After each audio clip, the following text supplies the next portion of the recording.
Our episodes deal with serious and often distressing incidents and may not be suitable for children.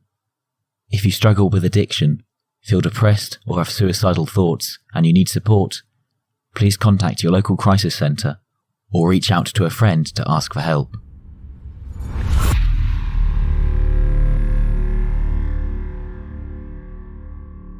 And if you don't believe the sun will rise, stand alone and greet the coming night in the last remaining light. Chris Cornell. May 18th, 2017. The MGM Grand Hotel, Detroit. A 911 call is placed at 12:56 a.m. by a hotel employee. They report a non-responsive guest inside room 1136. The guest was attempting to hang himself, the caller says. The 911 operator asks, "He's not breathing?" "No," says the caller.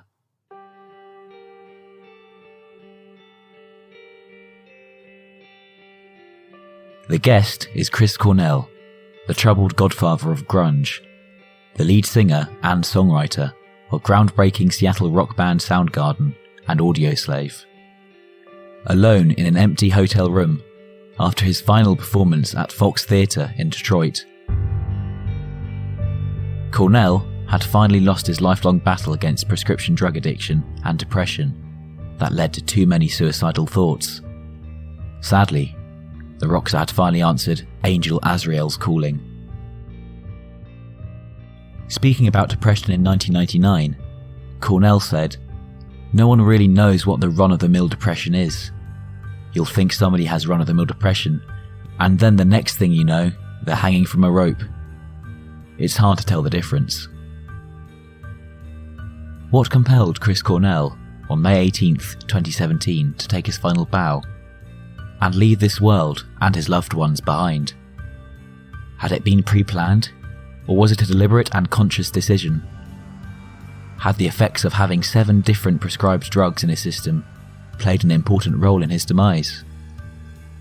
Cornell's wife, Vicky, is adamant it was the effects of prescribed medication.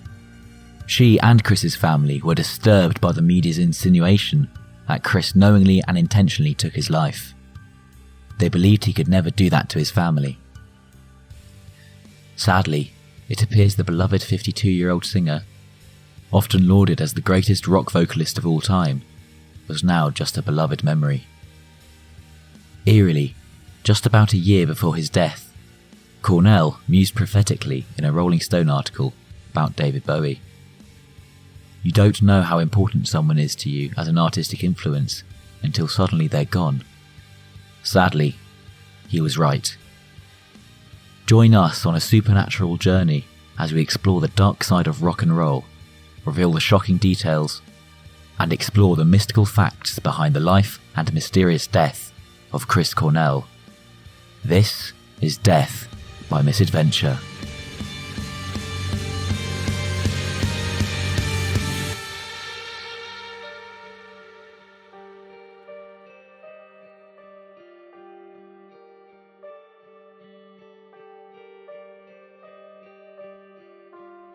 Chris Cornell was born Christopher John Boyle on July 20th, 1964, in Seattle, Washington, under the zodiac sign of Cancer. He came from what he described as alcoholic parents who had too many kids to keep an eye on. His father, Edward F. Boyle, was a pharmacist of Irish Catholic background. His mother, Karen Cornell, was an accountant and psychic of Jewish faith. Cornell was the middle child of 6 children. He had 2 older brothers and 3 younger sisters. In his early years, he attended Christ the King Catholic Elementary School, where he performed for the first time in front of a crowd, singing the 1960s anti-war song, One Tin Soldier. He later attended Shorewood High School. When he was in 7th grade, however, his mother pulled him and his sister out of Catholic school. Cornell later claimed it was because they were about to be expelled for being too inquisitive. Cornell recalled the episode in a 1994 interview. With a religion like that, it's not designed for anyone to question. Being young people who have a natural curiosity and half a brain, you're going to start finding inconsistencies, which there are tons of in organised religion. We both sort of made it clear in classroom situations that we didn't get it. Explain this to me, and they couldn't, so he started creating a lot of problems. Cornell's early musical influences included the legendary Little Richard. However, after finding a large collection of Beatles records abandoned in the basement of a neighbour's home, Cornell spent a 2-year period between the ages of 9 and 11 solidly listening to the Beatles. By this time, he was something of a loner who was keenly aware of his social anxiety around other people, a situation that was to shadow him throughout his life.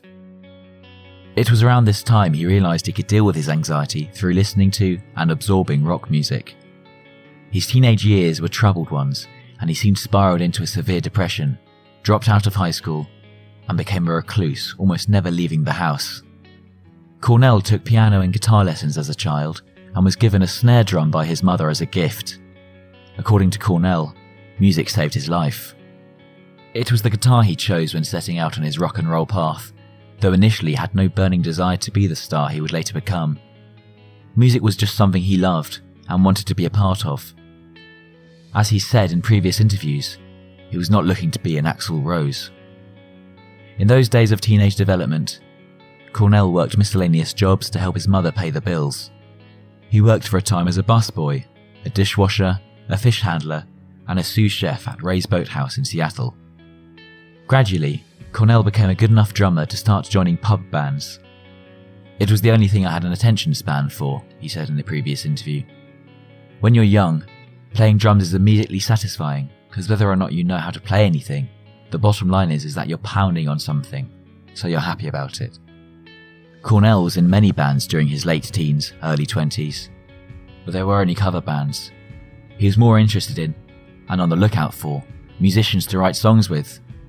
He would be in a band for 1 week, get bored and leave to find another. It was a pattern that continued until the early 80s, when he joined the Shemps. They too were a cover band, but importantly, it was through this group that Cornell met bass player Hiro Yamamoto and guitarist Kim Thayil, who would soon join him in forming Soundgarden. Initially, Soundgarden was formed in 1984 with Yamamoto, Thayil and Cornell. Later, while Thayil, Cornell and Cameron would continue to be key members of Soundgarden, Yamamoto would later be replaced with bassist Ben Shepherd in 1990. The band was one of the seminal creators of grunge, a style of alternative rock that developed in Seattle, and was one of several grunge bands signed to the record label Sub Pop. Soundgarden was the first grunge band to sign to a major label, A&M Records, in 1989. Though the band did not achieve commercial success until Seattle contemporaries Pearl Jam, Nirvana, and Alice in Chains entered the 1990s Seattle scene.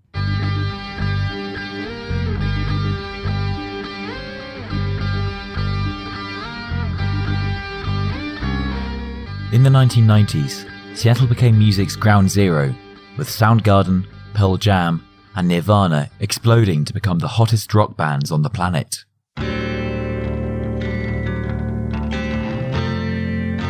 Their 1994 album, Superunknown, was the band's biggest hit, going straight in at number 1 on the Billboard 200. With Grammy Award-winning singles Black Hole Sun and Spoon Man emanating from it. Later, the album would go on to sell more than 3 million copies worldwide. 3 weeks later, Nirvana's Kurt Cobain shot himself.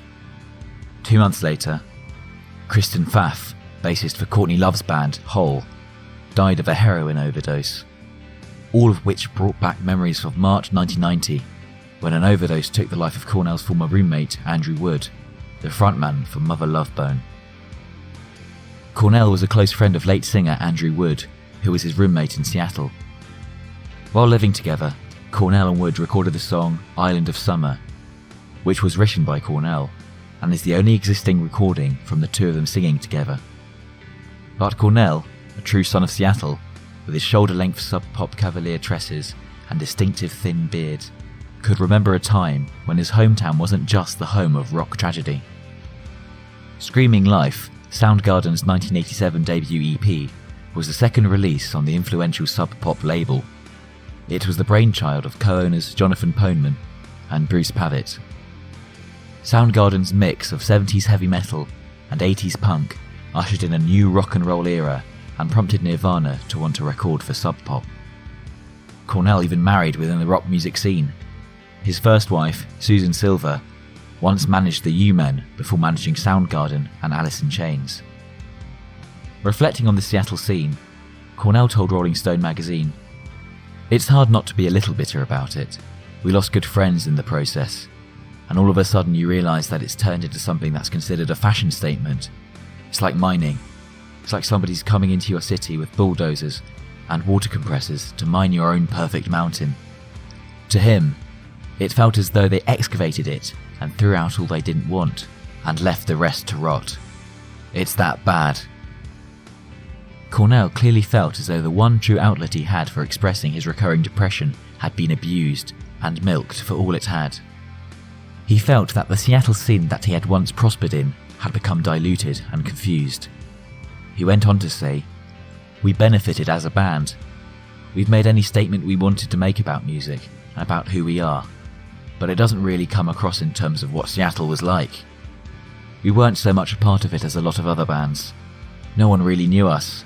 We didn't go to parties, but at the same time, when a lot of other bands from Seattle started having success and getting attention, we were proud to be amongst that and a part of that, and it felt good.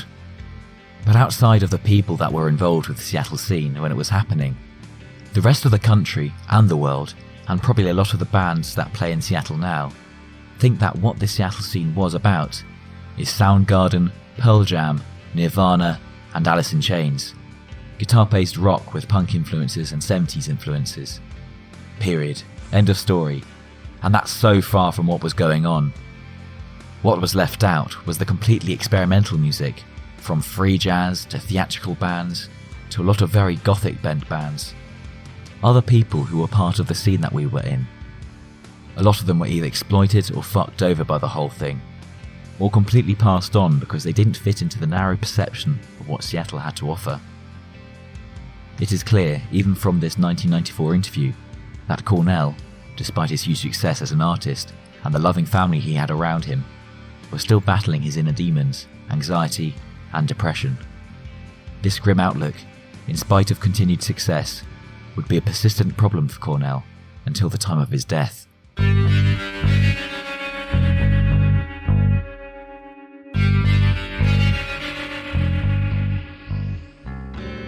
The band called it quits in 1997, weeks after an ugly final concert in Hawaii that ended with Cornell and drummer Cameron playing a few songs by themselves after Shepard walked off in frustration over faulty gear and Thayil followed him. At the time, Cornell says, tensions within the band were high and communication was at a low. But for a band that had thundered its way to prominence, Soundgarden just seemed to sort of fizzle out. "The one thing about Soundgarden most people don't get is that we always got along," said Cornell in a Spin interview. "We drank, and any band that drinks is going to have chaos, but we never had the internal negativity that usually spells the obvious reasons a band breaks up." After Soundgarden split, Cornell tried to transition to a solo career, but almost immediately he ran into problems during the making of his 1999 debut, Euphoria Mourning. "It was mentally, physically, and spiritually a fucked up point in my life," he said. "I was waking up and drinking a glass of vodka just to get a dial tone. My marriage wasn't working at all, and rather than face that, I turned to constant inebriation and then drugs." Cornell's next band, Audioslave, was formed in Los Angeles in 2001. The four-piece band consisted of Cornell on vocals and rhythm guitar, with former Rage Against the Machine members Tom Morello, lead guitar, Tim Comerford, bass, backing vocals, and Brad Wilk, drums. Initially, Audioslave's sound was described as a hybrid of Soundgarden and Rage Against the Machine. However, with the band's second album, Out of Exile, it was clear that they had established their own identity. When Audioslave released their debut the following year, Cornell's substance abuse problems had gotten worse. He landed in rehab and cleaned up. Then he split with his wife Susan Silver in 2002 and finalised their divorce in 2004, leaving his ex-wife and daughter Lillian Jean behind. But that wasn't the end of the battles between the two.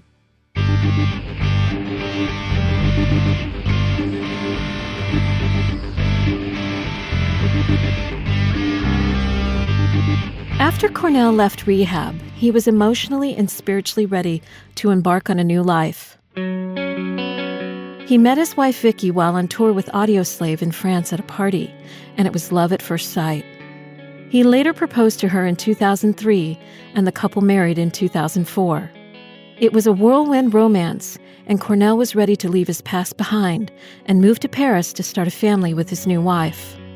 However, his ex-wife Susan and daughter Lillian felt abandoned, and their divorce settlement had gotten even uglier. In 2005, Cornell initiated a $1 million lawsuit, alleging that his ex-wife and business manager had defrauded him of musical royalties and never returned, among other things, his Grammys, musical recordings, and some personal journals. 2 years later, he would file a restraining order against a man he said Silver had hired to stalk his new family. His ex-wife had no intentions of making his new life easy. In 2008, Cornell wrote on his website that his ex-wife Silver had finally returned his 15 guitars. He wrote, "It seems to me that some strangely desperate people involved in the music business forget that they are not the ones that write these songs. We spill our guts and expose ourselves to the public on the most personal level. We invent this shit and fucking own it, and no matter what, nothing will change that." Later, in a Spin interview, Silver said she was disappointed that the divorce battles went public. During that turbulent time, Cornell and his wife Vicky went on to have 2 beautiful children, a daughter Toni and son Christopher.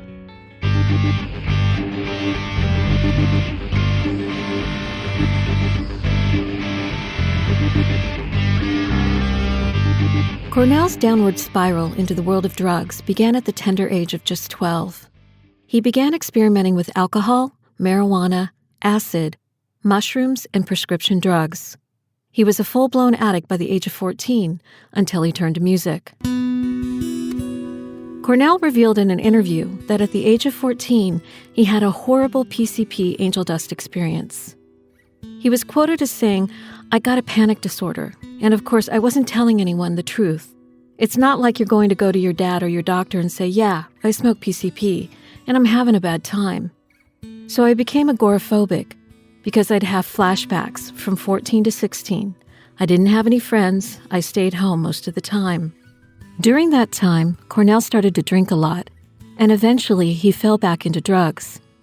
He said, "You often hear that pot leads to harder drugs, but I think alcohol is what leads you to everything, because it takes away the fear.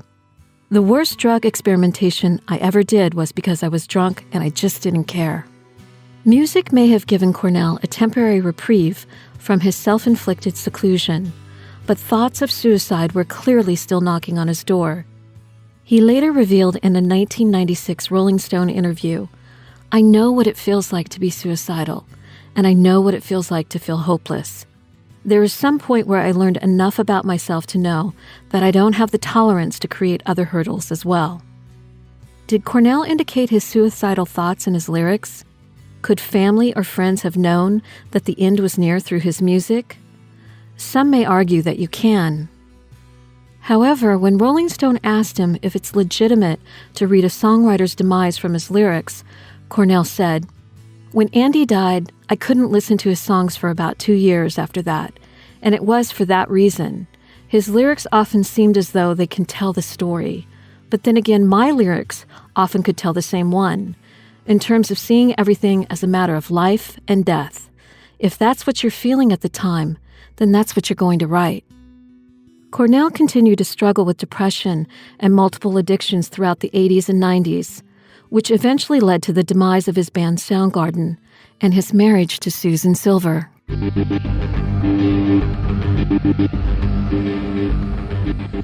What was going through the mind of Chris Cornell when he chose to end his life in a Detroit hotel room in the early hours of May 19th? Family and friends may never know, but it does appear his behavior around that time was cause for alarm to those who knew him well. A Detroit photographer who watched Cornell perform what would be his final concert says he saw unusual behavior in the singer during the show. We now know He had been taking doses of antidepressant Ativan, and early that evening had posted a cryptic tweet. Detroit, finally back to Rock City, no more bullshit. Eerily, Cornell chose to end Soundgarden's final set at Detroit Fox Theater with a few lines from Led Zeppelin's classic, In My Time of Dying. Video footage captured the final moments of Cornell singing, Meet me, Jesus, meet me. Meet me in the middle of the air. If my wings should fail me, Lord, please meet me with another pair. In my time of dying, want nobody to mourn. All I want for you to do is to take my body home. A few hours later, the singer would hang himself in his hotel bathroom. He left no suicide note. A Detroit police report revealed that Cornell had gone to his hotel room shortly after the Fox Theater gig. At around 11:15 p.m., Martin Kirsten, the band's bodyguard, gave Cornell 2 doses of Ativan. At 11:35, Cornell received a phone call from his wife Vicky, who had called to see if he was okay. She told police he was slurring his words, sounding groggy, and repeatedly told her, I'm just tired.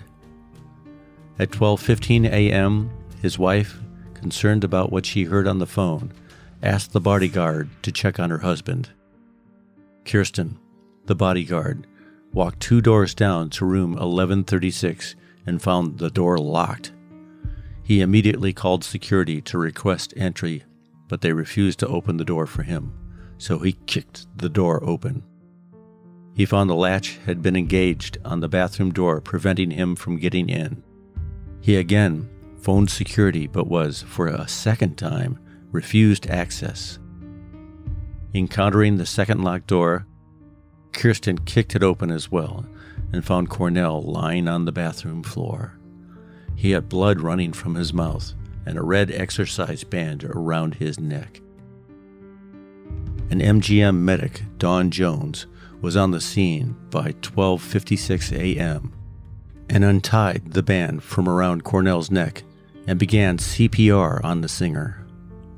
A short time later, EMS Unit 42 arrived on the scene, and an emergency medical technician also tried to perform CPR unsuccessfully.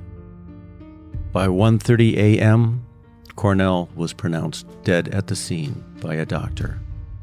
Homicide detectives also arrived to investigate, while an officer called Vicky Cornell to report on her husband's death. Later that day, the medical examiner pronounced the rock star's death was ruled a suicide.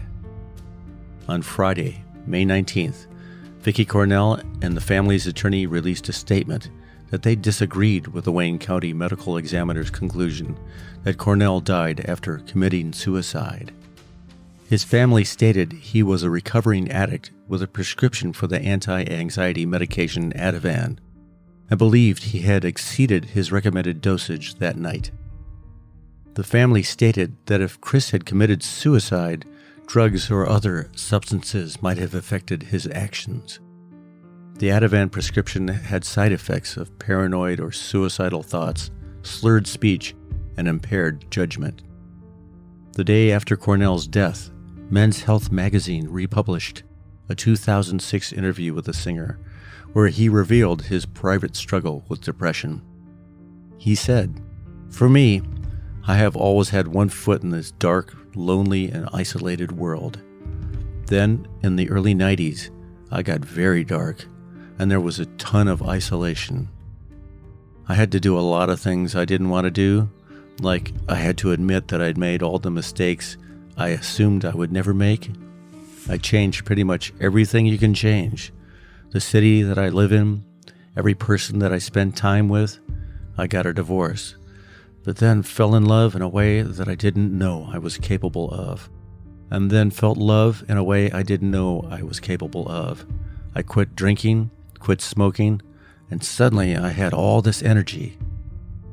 Another magazine, Billboard, spoke to a panel of mental health experts about suicide, depression, and the dangers of taking increased doses of prescription medication and or mixing them with other drugs.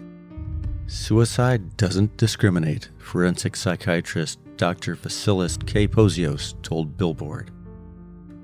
Under the facade of fame, celebrities may be suffering inside, he said.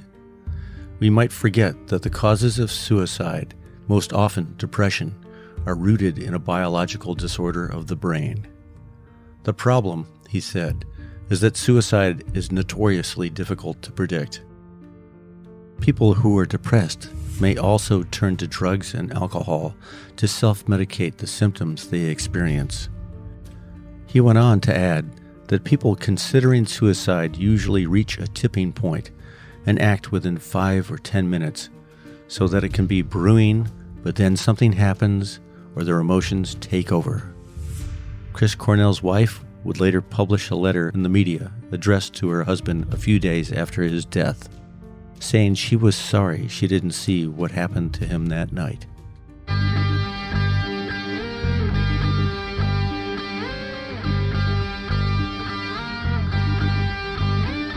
On May 18th, Chris Cornell played to a sold-out crowd in Detroit. Little did fans realize it would be his final concert, and just a few hours later, he would be pronounced dead after hanging himself in a lonely hotel suite. What happened that night to push him over the edge? I turned to the astrological stars to see what story his birth chart would tell. In the early morning of May 18th, the moon was in erratic Aquarius and was the driver of his inner emotions that day.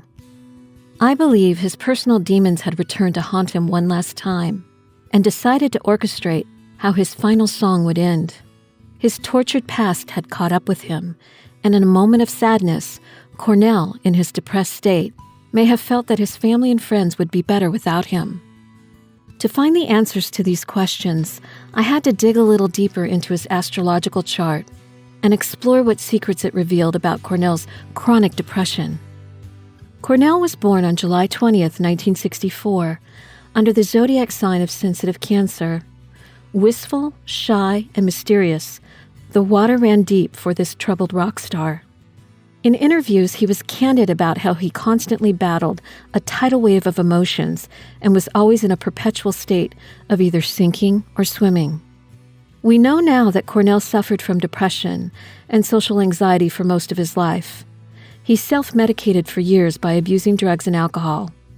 This is a typical Cancer approach to depression, and many people born under the zodiac sign might not even acknowledge that they have a problem. Instead, they sweep everything under the rug and put on a brave face. In Cornell's case, he chose to channel his emotional pain into his music. Cornell seemed to be typical of his zodiac sign, as he openly admitted that he didn't seek treatment for a long time, and he would party, drink, and take drugs to mask his anxiety and depression. His moon in Sagittarius squared Saturn in Pisces, which compounded his issues of insecurity and feelings of abandonment. On the bright side, Cornell's moon in Sag made him a spiritual truth seeker. His last charity project was for a film about the Armenian genocide, and he wrote the song The Promise for the soundtrack. Fortunately, he would find true love with his wife Vicky Cornell, a Leo, who shared his moon in Sag, creating the romantic connection he craved. Together, they shared an intuitive understanding of one another and a deep emotional bond. Not all his fans may have understood their relationship, and I believe they have unfairly blamed her for his death. His chart reveals they deeply loved each other, and if anything, she tried to protect him from the ugly demons that were always lurking in the shadows. His superstar status was cemented by his Venus and Mars conjunct in Gemini. It gave him a magnetic sex appeal that was attractive to both men and women. This astrological aspect opposes his moon in Sag, which reveals he had difficult issues with his mom and women in general, and constantly feared intimacy and emotions. His chart reveals a man with an impulsive nature and trust issues in relationships. Cornell never completely felt safe in this world and continued to be haunted by his past. He continued to bury his fears inside, only for those hidden thoughts to come rushing out like a tsunami. In the end, His chart reveals a man overwhelmed by his emotions. In a moment of despair, he flirted with the idea of death, and the angels heard his cries and gently carried him away into the afterlife.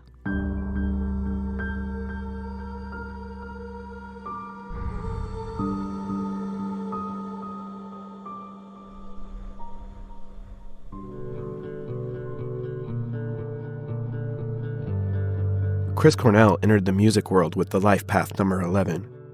He was an intuitive soul who shunned the spotlight, and fame became a double-edged sword for the moody rock star. As much as some number 11s want attention, they are sensitive to outside criticism and take things to heart very easily. Cornell struggled throughout his life with addiction issues and depression, and I believe it was amplified by the insecurity of his number vibration. When Cornell died, he was in a personal year number 1. It was the beginning of a new life cycle, and it can be an emotional period for a person with addiction issues. 2 other people close to Cornell also have the life path number 11, namely Kim Thayil, the lead guitarist of Soundgarden, and his ex-wife and former band manager, Susan Silver. Together, all 3, I believe, had a soul contract to create the magical and karmic journey behind Soundgarden. During his downward spiral into drugs and alcohol, I can see in his numerology chart that Cornell and his ex-wife were locked in an emotional battle for control. He accused Susan of withholding musical royalties and even failing to return the Grammys he previously won for his music. Jealousy played a huge factor in the ugly demise of their marriage. Unfortunately, it got very toxic between the former lovers and business partners. And this was partially because they both shared the life path number 11. In a favorable light, the 11 energy represents harmony and balance. And on the flip side, in relationships, it can become an ocean of bitterness and regret. As for Chris's second wife, Vicky Cornell, she has the life path number 1, and this shows a role reversal in their marriage. Vicky was the protector of the relationship and had a more paternal role, and Chris would have been more of a maternal figure. In this sense, she took care of Chris, and they built a solid family unit until his tragic death. A woman like Vicky with the life path number 1 is often a good match for a man like Cornell with the number 11. The couple fostered a relationship based on love and mutual respect. She was a grounding force for the more sensitive rock star, and together they became best friends and life partners. They shared a special soulmate vibration and a more karmic relationship with his ex-wife, Susan Silver. His first marriage set him on a path to fame and fortune, whereas his relationship with Vicky was more about creating the family dynamic he never had growing up. But ultimately, she could not save him from the emotional dark forces that consumed him. In a Rolling Stone interview, Cornell once admitted to a frightening habit, something I've done since I was a kid, of opening windows and imagining what it would be like to jump.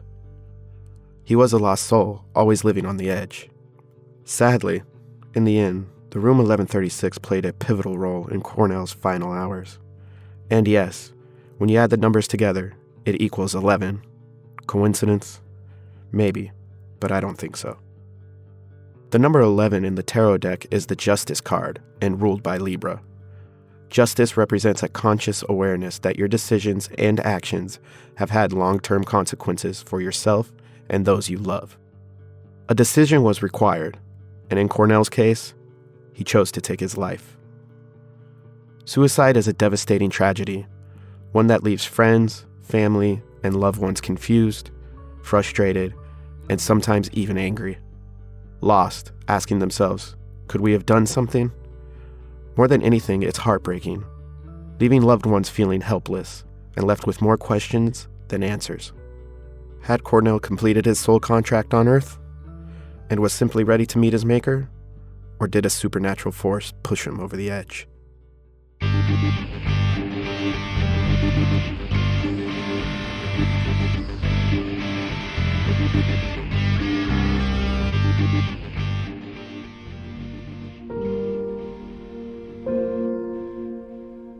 His family cremated Cornell's body on May 23, 2017, and held his funeral on May 26, 2017, at the Hollywood Forever Cemetery in Los Angeles. It was attended by rock royalty and included Soundgarden members Kim Thayil, Matt Cameron, and Ben Shepherd, and former members Hiro Yamamoto and Scott Sundquist, along with Audioslave's Tom Morello, and Pearl Jam Temple of the Dog members Jeff Ament and Mike McCready. The mourners included friends Brad Pitt, Cornell's wife and their children, his entire family, as well as his ex-wife Susan Silver and their daughter Lillian. Attendees also included many notable musicians like Chester Bennington, who sang the beautiful song Hallelujah in memory of his good friend. Sadly, Chester Bennington would later commit suicide a few months later on July 20th, which fell exactly on Cornell's birthday. Many paid tribute to the late singer in their way, from simple gestures and dedications, letters, performances, and more. It seems like the whole rock community was in mourning. Seattle's Space Needle Observation Tower went dark from 9 to 10 p.m. local time on May 18, 2017, in honor of their long-lost musical son, Cornell, and to thank him for his contributions to the city's vibrant music scene. In the same evening, Ann Wilson paid tribute to Cornell singing Soundgarden's Black Hole Sun on Jimmy Kimmel's Live. Soundgarden's drummer, Matt Cameron, was the first of Cornell's former bandmates to comment on his death, saying, "My dark night is gone," via Facebook. Pearl Jam, who Cameron also drums for, released a tribute on their website with a picture of Cornell entitled Chris. Cornell's Audioslave bandmate Tom Morello wrote a poem in tribute to his bandmate. Alice in Chains paid tribute with a photo of Cornell on their social media pages and the caption, "We are heartbroken." During his solo concert in London on June 6, 2017, Eddie Vedder talked for the first time about Cornell's death, saying, "He wasn't just a friend. He was someone I looked up to like my older brother, and I will live with those memories in my heart, and I will love him forever." On Cornell's 53rd birthday on July 20th, 2017, Pearl Jam guitarist Stone Gossard, who played with Cornell in Temple of the Dog, wrote a letter to him in a post on Pearl Jam's official website. Cornell and Gossard share the same birthday. Cornell's Soundgarden bandmate Matt Cameron paid homage in his first solo album titled Cave Dweller, with the inscription "For Chris" on the vinyl version of the album, which was released on September 22, 2017. Cornell heard the album 2 months before his death and was very supportive of Cameron's solo debut. On July 10, 2017, the song Man of Golden Words, Mother Love Bone, was released by singer Victor Breithaupt. He dedicated the song to both Andrew Wood and Chris Cornell, two musicians taken too early from this world.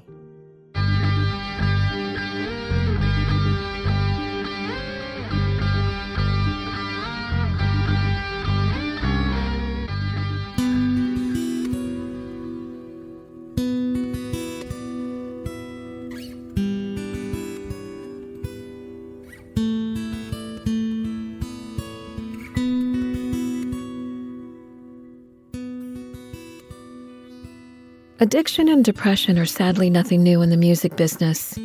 In the last year, we've lost too many beautiful souls, from Chris Cornell to Prince, and Chester Bennington to Tom Petty. Anyone who cares about an addict has a laundry list of concerns. The number one worry is that one day, addiction may take your loved one's life. Mostly we fear getting word of a serious accident, a possible relapse, or even worse, a drug overdose, but not suicide. For any recovering addict, staying sober can be a daily struggle. In an exclusive interview with GMA this week, Chris Cornell's wife, Vicky, addressed her husband's final journey home. "He loved his life.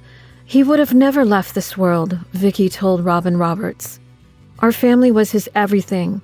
As soon as he got off stage, he was a dad. He was a regular dad." However, Vicky said his demeanor began to change after Chris was prescribed a powerful painkiller earlier that year to help deal with a shoulder injury that was keeping him awake at night. She blamed the prescription drug for her husband's slide back into addiction. She said he experienced delayed speech, he was forgetful, because the brain of someone with a substance abuse disorder is different from that of someone who doesn't have one. In the aftermath of Chris's death, she wants to help get rid of the stigma that surrounds addiction. She says, "You think addiction is a choice, and it's not. I think that if there was less stigma around it, more people would speak up." My husband was the furthest thing from a rock star junkie. He just wasn't. He was the best husband, the greatest father. I lost my soulmate and the love of my life. In memory of her husband, she announced this week that she's joined the Addiction Policy Forum Advisory Board to help other families affected by the disease of addiction.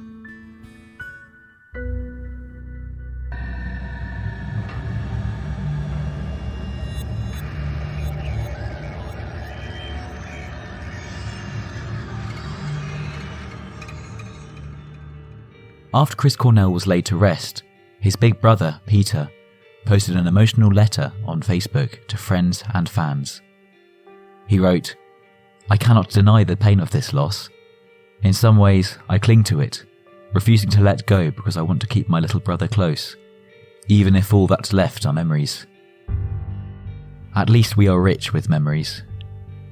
I replay them all too often, starting with our childhood and reliving the glory that was Seattle in the 90s. Pearl Jam bassist Jeff Ament said of Cornell, "He was a beautiful wordsmith. If you look at his lyrics, he obviously was processing his pain and depression and all of those things. I think that's part of what people, myself included, responded to when he was singing. With the songwriting, he had that voice. There's not too many people that have that many options with their voice. He could do a lot of different things with it, and have a lot of different characters in that voice.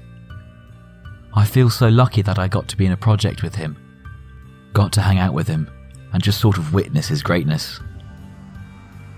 His wife Vicky wrote, "You were the best father, husband, and son-in-law. Your patience, empathy, and love always showed through. I'm broken, but I will stand up for you, and I will take care of our beautiful babies. I will think of you every minute of every day, and I will fight for you. You were right when you said we are soulmates. It has been said that paths that have crossed will cross again, and I know that you will come find me, and I will be here waiting." The final song Chris Cornell sang on stage the night he died was "In My Time of Dying," a traditional gospel song recorded by Bob Dylan and Led Zeppelin, among others. "In my time of dying, I want nobody to mourn. All I want for you to do is take my body home." Chris Cornell, a complex and beautiful soul tormented by his own sensitivity and emotion. Whether he intentionally chose to take his own life, or fell victim to the delirious effects of too much prescription medication, we may never know. What we do know and can say for sure is that Chris Cornell will forever be remembered as a rock icon who touched many lives with his poignant lyrics and gave voice to an entire generation